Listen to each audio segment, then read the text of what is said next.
Have you ever felt that tension, that universal, timeless struggle between chasing after material wealth and, well, seeking a deeper, more grounded, spiritual truth? It's pretty much the defining tension of the human experience. And today, we're actually getting a fascinating window into this exact subject. Welcome to This Explainer.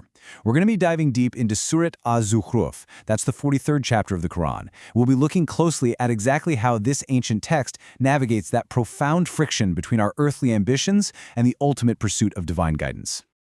Okay, so here's our roadmap for today. We'll be looking at 1. Wealth versus spiritual virtue. 2. The mother of the book. 3. Signs in nature.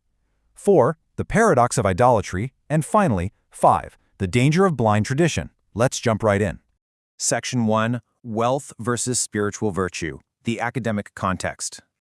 To really get this text, we have to understand the world it was revealed in. We're turning to the contemporary academic research of Dr. Nadia Hassan Al-Amri here. Look, at the time, Mecca was a booming commercial hub. They absolutely dominated these highly lucrative trade routes that brought staggering wealth pouring into the city. So you have a society deeply entangled in polytheism and just surrounded by immense material temptations.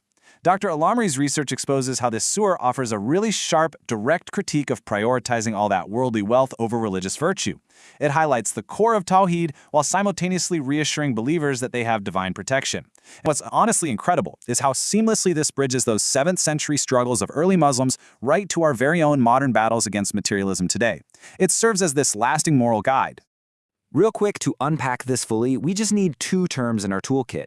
First up, we'll be heavily referencing a tafsir, specifically the classic, highly renowned Sunni commentary by Deen Ibn Kathir. Basically, this uses hadith or prophetic traditions to explain each verse. And second, we just mentioned Tawheed.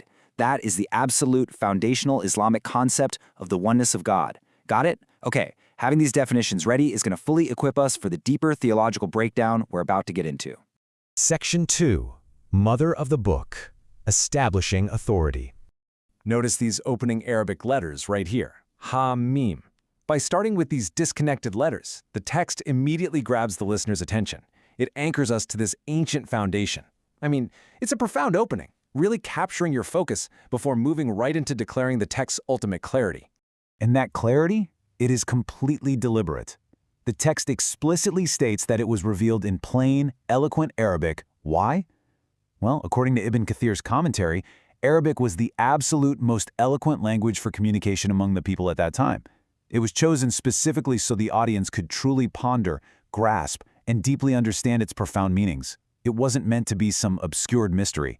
It was literally meant to be understood by the people hearing it. The text then elevates itself even further, describing itself as resting in the mother of the book. So, Ibn Kathir explains that this refers to Alawh al-Mahfuz, the preserved tablet. It occupies this position of incredible honor and virtue with the divine. It's described as full of wisdom, which means it is crystal clear with absolutely no confusion or deviation whatsoever. It's just a massive statement of ultimate, unquestionable authority. Section 3. Signs in nature. Evidence of the Creator. The argument here shifts to point to 3 everyday miracles. First, the earth made stable, like a firm bed with roads to travel. Second, rain being sent down in perfect due measure to suddenly revive a totally dead barren land. And third, the subjugation of ships and cattle for human transport. Now, the revival of the dead earth by rain, that is specifically used here to draw a direct, highly logical connection to how bodies will eventually be brought back to life in a physical resurrection. But this isn't just high-level theology, right? It connects directly to daily, physical practice. The surah actually gives believers a specific, humble prayer to recite whenever they mount an animal or get in a vehicle for travel. By saying, "Glory to Him who has subjected this to us," the believer is constantly reminded that, hey, their own strength didn't conquer nature. Every single earthly provision, every safe journey you take, it is an active favor granted by the Creator. Think of it kind of like packing for a trip. Just as you wouldn't casually stroll into the desert without a bag of provisions, the text argues you absolutely cannot face the ultimate journey to the hereafter without packing spiritual provisions. The text masterfully uses the very concept of an earthly journey to repeatedly draw our attention to our inevitable return. Piety and good deeds? Those are your supplies. Everything in the physical world is essentially a metaphor pointing right back to the spiritual reality. Section 4. The Paradox of Idolatry. A Clash of Logic. So, if the evidence is so clear, why do people turn away? Well, there is a massive paradox at play here. If you asked these idolaters who created the heavens and the earth, they would readily admit the Almighty, the All-Knower, created them, right? They openly acknowledge a single supreme creator. Yet, and here's the crazy part, in direct conflict with their own logic, they simultaneously engage in totally baseless polytheistic worship, actually assigning a portion of their crops and cattle to false gods. It's a profound, glaring contradiction. And the critique gets incredibly specific and sharp here. The idolaters would actually attribute daughters to the divine as angels. Now, this is striking because in their specific cultural context back then, daughters were tragically devalued, to the point where fathers would literally hide their faces in grief upon hearing the news of a girl's birth. Meanwhile, they arrogantly preferred sons for themselves. So the text is highlighting this deep, deep hypocrisy, asking, is it for you the males and for him the females? That indeed is a division most unfair. To totally tear down this baseless claim that angels are the female daughters of God, the surah poses a brilliant rhetorical question that demands some critical thinking. It simply asks, did they witness their creation? I mean, did they actually stand there and see God create the angels as females? Of course not. Because of this, the text warns that making wild assumptions without true knowledge or evidence is going to lead to severe questioning. Their false testimony will be recorded, and they're going to have to face it on the day of resurrection. It is a powerful demand for real evidence and divine permission over mere assumption. Section 5. Danger of Blind Tradition, the Final Warning. So why did these highly contradictory practices persist? Well, when pushed into a corner, the idolaters' ultimate defense was never logic. It was never divine scripture.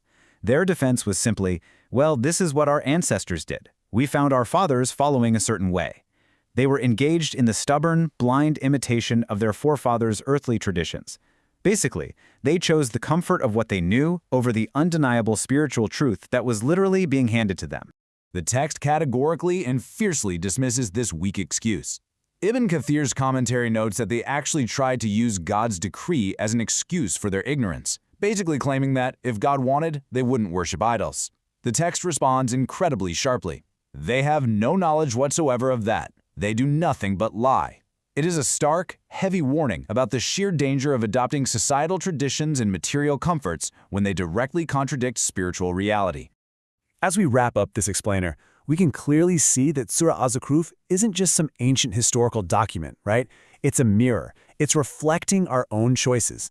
The people of the past ignored clear signs in nature and basic logic just to maintain their societal status and their material comfort. So the question now falls to you.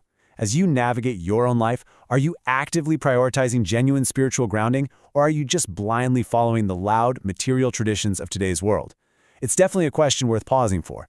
Thanks so much for joining me today, and keep seeking knowledge.